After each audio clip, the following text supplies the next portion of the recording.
Şuur altında kodları dəyişmək nə deməkdir? Şuur altında olan mənfi fikirləri şuur altından çıxardıb və onun yerinə gözəl fikirlər, gözəl kodlar yükləmək lazımdır. Mənim gözəl insanlarım, gözəl canlarım, mənə qulaq asan, məni izləyən gözəl analarım, bacılarım.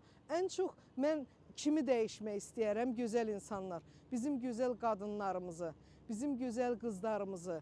Çünki həyat bizlə gözəldir. Çünki ailənin sütunu atadırsa, ailəyə gözəllik qatan, ailəni xoşbəxt eləyən bizim qadınlarımızdır.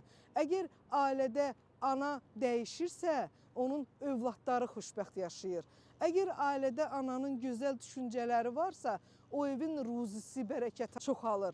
Ailədə ana işıq deməkdir, gözəl canlar, gözəl insanlar. Ailədə ananın gözəl, xoşbəxt yaşamağı onun balalarının xoşbəxtçiliyidir. Əgər ananın gözəl düşüncələri varsa, onun övladları həyatda elə bil qolu açılmış quş kimidir. Xoşbəxt yaşayır balalar. Əgər ananın yaxşı əhval-ruhiyyəsi varsa, heç fikir vermisiniz gözəl insanlar. Bir yeməyi anamız pişirib, gətirib masaya qoyanda, biz hansısa birimiz deyirik, yemirik, istəmirik.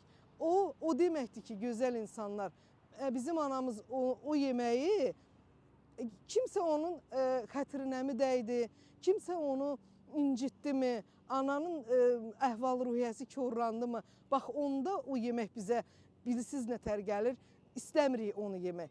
Amma bir adi yeməyi, bir adi çay süfrəsi ana gözəl əhval-ruhiyyətlə açırsa, o stolda, o masada analar kimi balaları da xoşbəxt olur, həyat yoldaşları da xoşbəxt olur, ailə uzun ömürlü olur.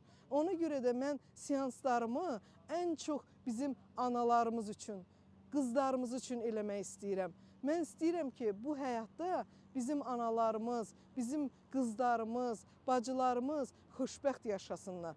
Xoşbəxt yaşamaq üçün xoşbəxt düşüncə, xoşbəxt əhval-ruhiyyə, xoşbəxt inanclar lazımdır insanda. Bizim həyatımızda 4 inanc səviyyəmiz var və o 4 inanc səviyyəsindən 3 zaman diliminə gözəl hisslər yükləməklə həyatımızı dəyişə bilərik. Gözəl qadınlarımız, gözəl analarımız, gözəl bacılarımız, sizi çox sevirəm və sizi seanslarımda görməyə çox şad olaram. Öpürəm sizi, həmişə sizə yaxşı, gözəl əhval-ruhiyyə arzulayıram.